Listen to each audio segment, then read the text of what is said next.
Hello students, welcome back to my channel. Today's topic is related to abnormal puerperium, that is breast complications. Then breast complications includes the following conditions, that is breast engorgement, cracked and retracted nipple, acute mastitis and breast abscess. तो एक एक कर हम लोग इसके एक एक condition को डिस्क्राइब करेंगे, ठीक है। तो पहला है ब्रेस्ट इंगॉर्जमेंट। तो ये मेनली जो ब्रेस्ट इंगॉर्जमेंट होता है, इसका जो रीज़न है वो है due to exaggerated normal venous and lymphatic engorgement of the breast. तो जो भी ब्रेस्ट के में नॉर्मल वेन्स होते हैं, जो भी लिम्फेटिक लोब्यूल्स उसके अंडर होते हैं ब्रेस्ट के अंदर, वो उनका जो अमाउंट होता है, उनका जो साइज़ होता है उस समय बहुत ही ज़्यादा इंक्रीज़ कर जाता है ड्यू टू मिल्क प्रोडक्शन। तो इस कारण से वो क्या होते हैं, उसमें इंगॉर्जमेंट हो जाता है, ठीक है, ब्रेस्ट का इंगॉर्जमेंट हो जाता है। इस कंडीशन ही लीड करने लगता है क्या, ब्रेस्ट इंगॉर्जमेंट को, ठीक है। तो इसका ऑनसेट क्या है, it usually manifest after the milk secretions start 3rd और 4th डे पोस्टपार्टम। तो पोस्टपार्टम पीरियड के तीसरे और चौथे दिन, मतलब डिलीवरी के तीसरे या चौथे दिन से ये स्टार्ट होता है, क्योंकि जो उसका मिल्क सिक्रेशंस भी, मिल्क का प्रोडक्शन है वो उसके मतलब बेबी के डिलीवरी के तुरंत बाद बढ़ना स्टार्ट होता है। तो ये जो कंडीशन है वो तीसरे और चौथे दिन पोस्टपार्टम के बाद देखने को मिलता है, ठीक है। तो इसमें सिम्टम्स जो है वो पहला है पेन एंड स्वेलिंग ऑफ टेंसनेसनेस और हैवीनेस, ठीक है।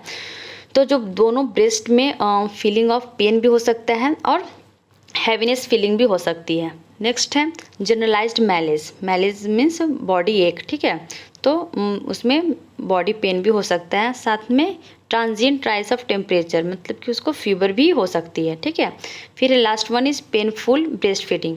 तो ब्रेस्ट फीडिंग क्या होगा, पेनफुल होगा, उसमें बच्चे को फीड कराते समय पेन फील होगा, ओके। तो ये था सिम्टम्स।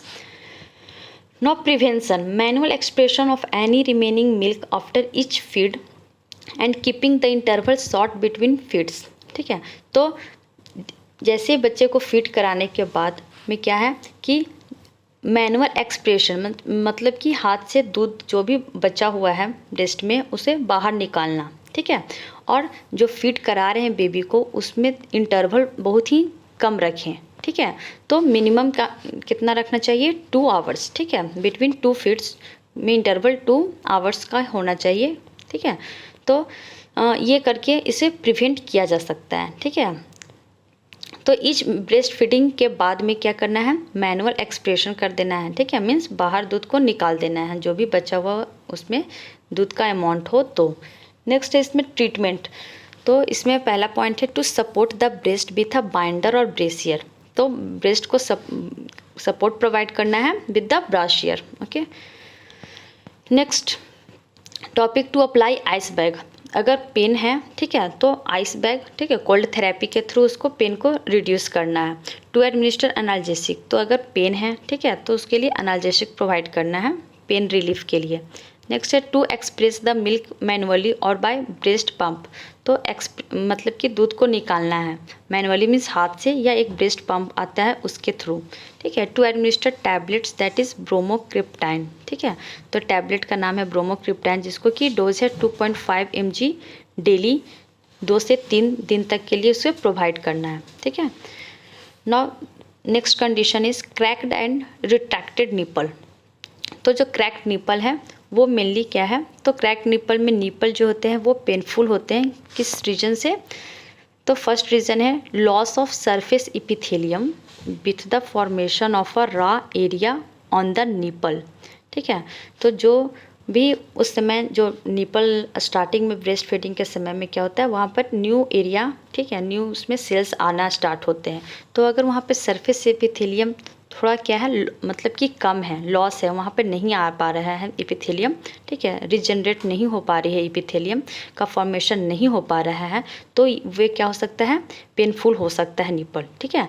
नेक्स्ट इसका कॉज है due to fissure situated either at the tip और the base of the nipple. तो निपल के पास में क्या हो सकता है, फिशर्स, ठीक है, फिशर्स हो सकते हैं, मतलब कि गैपिंग, ठीक है। तो या तो टिप पे गैपिंग हो सकता है या तो बेस ऑफ द निपल पे अगर गैपिंग फीचर्स अगर डेवलप हो चुका है तो वो भी क्या होगा, पेनफुल होगा और क्रैक्ड निपल के कंडीशन को क्या करेगा, डेवलप करेगा।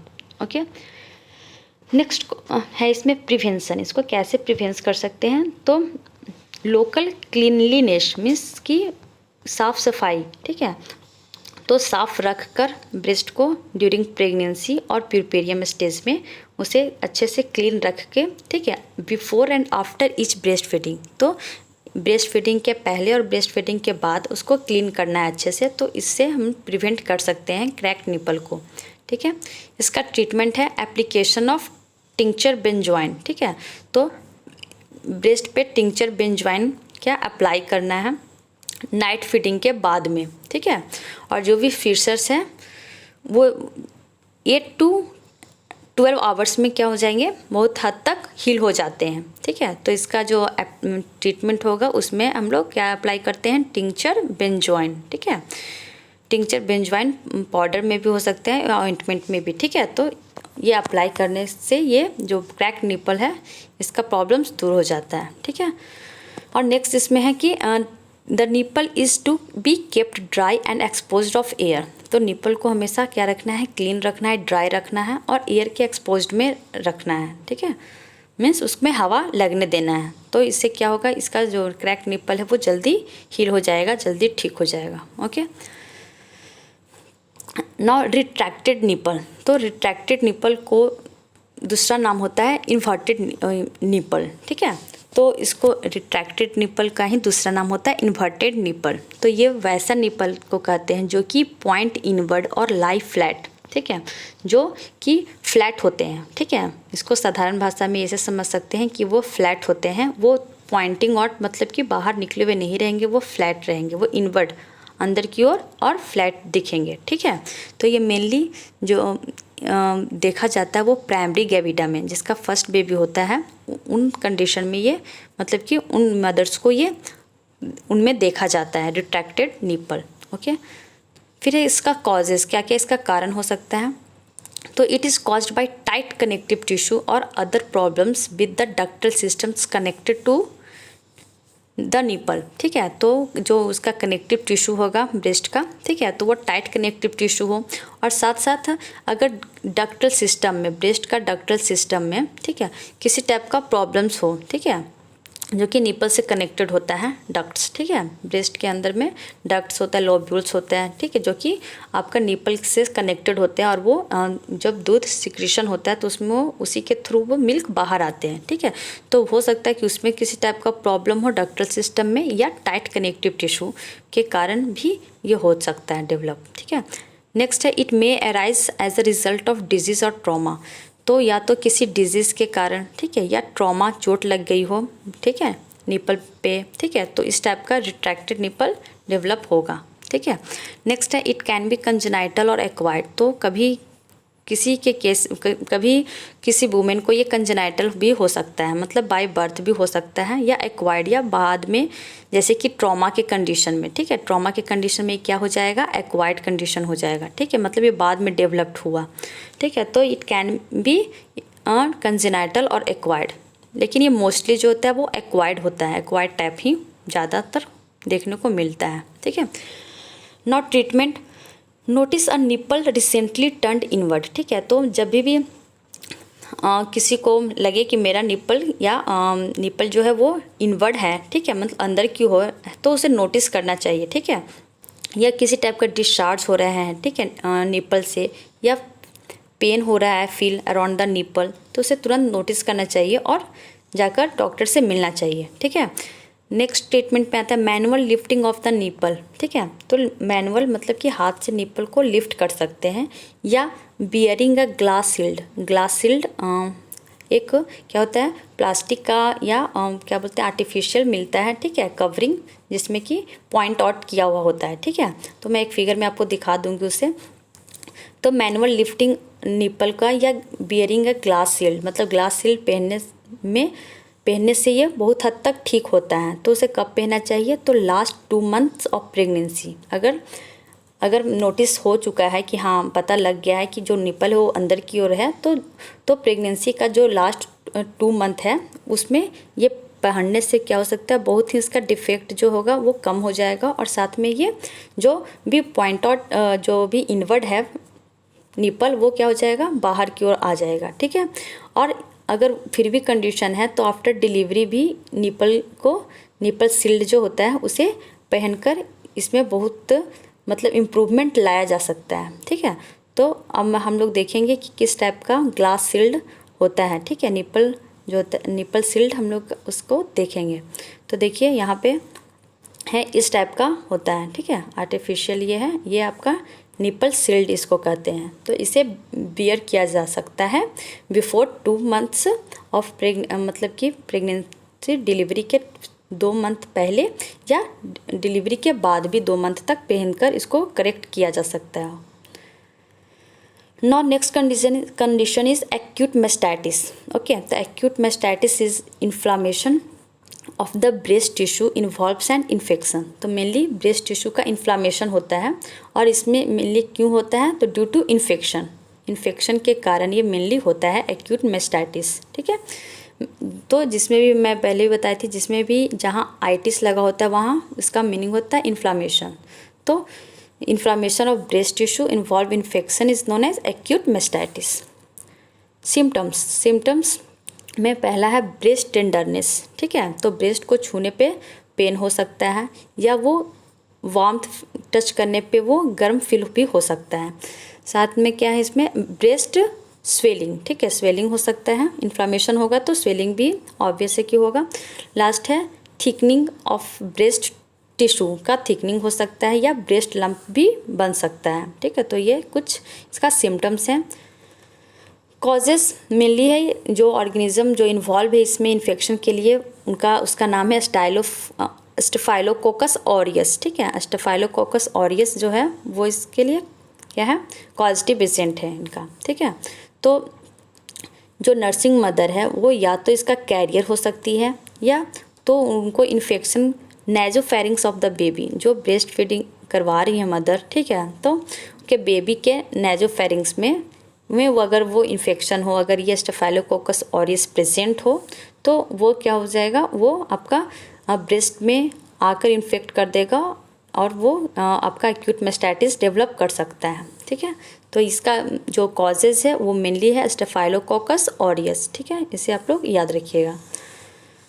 तो ऑनसेट जो है एक्यूट मेस्टाइटिस वो सेवरल वीक्स आफ्टर डिलीवरी के कुछ सप्ताह बाद ये मेनली डेवलप होते हैं। ठीक है। तो कॉम्प्लिकेशन से इसका ब्रेस्ट एब्सेस जो है पस फॉर्मेशन हो जाता है ब्रेस्ट के अंदर, तो ये इसका हो सकता है कॉम्प्लिकेशन। अगर ये ठीक नहीं हुआ एक्यूट मेस्टाइटिस तो बाद में ये ब्रेस्ट एब्सेस डेवलप हो सकता है। ठीक है। तो इसका ट्रीटमेंट है जो पहला है प्रोफाइलैक्टिक, मतलब कि किस टाइप से इसे प्रिवेंट किया जा सकता है। ठीक है। उस टाइप में तो पहला है antenatal care of the breast antenatal period में ब्रेस्ट का केयर करना है। ठीक है। वॉश करना है निपल को। ठीक है। पीरियोडिकली, मतलब कि लगातार इसे वॉश करना है ड्यूरिंग द लास्ट 2 मंथ्स। ठीक है। लास्ट 2 मंथ में वॉश करना है ताकि जो भी डक्ट का ओपनिंग हो वो क्लियर हो सके। ठीक है। नेक्स्ट है कि निपल सील्ड को यूज़ करना है। ठीक है। During last 3 months in case of depressed nipple, तो ये भी हम लोग। फिर नेक्स्ट है to teach the patient the art of manual expression and clearance of the colostrum from 36 weeks onwards. ठीक है। तो जो पेशेंट को है उसको टीच करना है कि कैसे हम लोग मतलब कि with the help of hand हम लोग जो मिल्क है उसको क्या बाहर निकाल सकते हैं, उसके बारे में उसके आर्ट को बताना है।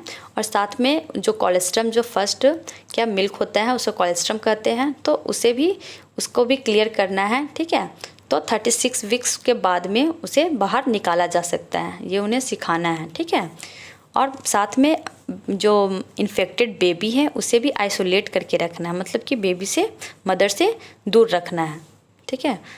ताकि क्या होगा कि मदर और बेबी अगर दोनों इन्फेक्टेड हो जाएंगे इससे, तो दोनों को आइसोलेट करके रखना होगा। ठीक है। 9 क्यूरेटिव ट्रीटमेंट। तो क्यूरेटिव में कुछ पॉइंट्स हैं, जैसे कि mother with the baby to be isolated, ये भी पॉइंट हो चुका है डिस्कस। नेक्स्ट है कि breast feeding on the affected breast should be kept suspended so long as infection और दैट क्रैक्ड निपल परसिस्ट। तो अफेक्टेड जो भी ब्रेस्ट है उससे ब्रेस्ट फीडिंग नहीं करवाना है जब तक कि इन्फेक्शन और आपका क्रैक्ड निपल अगर उसमें हो, तो जब तक अगर वहाँ पे क्रैक निपल से वहीं पे इन्फेक्शन है तो उस जो ब्रेस्ट से ब्रेस्ट फीडिंग नहीं करवाना है, ठीक है। नेक्स्ट है कि एंटीबायोटिक्स गिव्स बेटर रिजल्ट। तो एंटीबायोटिक से क्या हो सकता है, वो ड्राई हो सकता है, ठीक है, तो वो बेटर रिजल्ट दे सकता है। एनाल्जेसिक्स एंड सिडेटिव्स गिवन जब भी उस एज रिक्वायर्ड, मीन्स जब उसका ज़रूरत हो तभी एनाल्जेसिक और सिडेटिव्स प्रोवाइड किया जाता है। Okay, next condition is breast abscess. तो ब्रेस्ट एब्सेस इज पेनफुल पस फील्ड, ठीक है, lump under the skin of the breast. तो ये बहुत ही पेनफुल कंडीशन होता है, इसमें पस फॉर्मेशन हो जाता है, बताया है कि ब्रेस्ट के अंदर पस का फॉर्मेशन हो सकता है, लंप हो सकता है, तो किसके अंदर, तो स्किन में, ठीक है, ब्रेस्ट के स्किन के अंदर में पस फॉर्मेशन हो सकता है और वो बहुत ही ज़्यादा पेनफुल होता है, ठीक है। तो इसका भी कॉजेज है, वो है स्टेफाइलोकोकस ऑरियस, ठीक है, इसका भी पॉजिटिव एजेंट कौन है, स्टेफाइलोकोकस ऑरियस, ठीक है। इट मे बी डिलेड और incomplete therapy of chronic infections, ठीक है। तो अगर कोई भी क्रॉनिक इन्फेक्शंस था ब्रेस्ट का, जैसे कि ब्रेस्ट लीजन्स, किसी भी टाइप का ब्रेस्ट लीजन हो जाए, अगर उसे हम लोग डिले ट्रीटमेंट करें उसका या इनकम्प्लीट थेरेपी करें, मतलब वो अगर बहुत उसका क्रॉनिक कंडीशन हो जाए तो उस कंडीशन में भी क्या हो सकता है, ये ब्रेस्ट एब्सेस का डेवलपमेंट हो सकता है, ठीक है। नेक्स्ट इसमें सिम्टम्स इसका क्या हो सकता है, तो मार्क टेंडरनेस विथ फ्लैक्चुएशन, मतलब कि टेंडरनेस रहेगा ब्रेस्ट में, ठीक है, विथ स्विंगिंग टेम्परेचर। नेक्स्ट है स्विंगिंग टेम्परेचर, मीन्स कभी फीवर आएगी नहीं आएगी, इसी को स्विंगिंग टेम्परेचर कहते हैं, मतलब कि अप एंड डाउन टेम्परेचर, ठीक है। फिर है flushed breast not responding to antibiotics. तो अगर एंटीबायोटिक्स भी प्रोवाइड कर रहे हैं तो वो ब्रेस्ट जो होगा वो फ्लश्ड रहेगा, ठीक है, मतलब ठीक नहीं हो पाएगा, ठीक है। ब्राउनी इडीमा, इडीमा जो होगा वो ब्राउनिश टाइप का इडीमा दिखेगा पूरा ओवरलाइंग स्किन में, ब्रेस्ट के स्किन के ऊपर ब्राउनी इडीमा आपको देखने को मिल सकता है। तो ये सब कुछ सिम्टम्स थे किसका, ब्रेस्ट एब्सेस के। देखेंगे not treatment, need and incision and drainage, ठीक है। तो इंसिजन एंड ड्रेनेज, तो उसको जो भी ब्रेस्ट एब्सेस अगर हो जाता है तो उसको इंसिजन किया जाता है, मेनली उसको काट करके, ठीक है, कट किया जाता है ब्रेस्ट टिश्यू के स्किन लेयर को, और ड्रेनेज किया जाता है जो भी पस अंदर में है, तो इससे क्या होगा, पस ड्रेन आउट, पस जो है बाहर निकल जाएगा, ठीक है। तो उसमें इंसिजन और ड्रेनेज के थ्रू इसका ट्रीटमेंट होता है, ठीक है। अगर ये ट्रीट नहीं किया जाए इन्फेक्शन तो वो फिस्टुला को भी फॉर्मेशन कर सकता है, ठीक है। तो ये बहुत इंपॉर्टेंट पॉइंट है, इसलिए ये सीवियर कंडीशन है, ठीक है, ब्रेस्ट एब्सेस। देखें हम लोग कि एक्यूट मेस्टाइटिस का भी ये कॉम्प्लिकेशन है, ठीक है। तो अगर ये ठीक नहीं किया जाए तो ये फिस्टुला भी डेवलप कर सकता है। नॉट ड्रग्स कॉमनली जो यूज्ड होता है इसमें वो है अमोक्सिसिलिन और एजिथ्रोमाइसिन, ये कॉमन ड्रग्स है जो इसके ट्रीटमेंट में यूज किया जाता है। तो at last, if this video is helpful to you, like, share, subscribe my channel. Thanks for watching.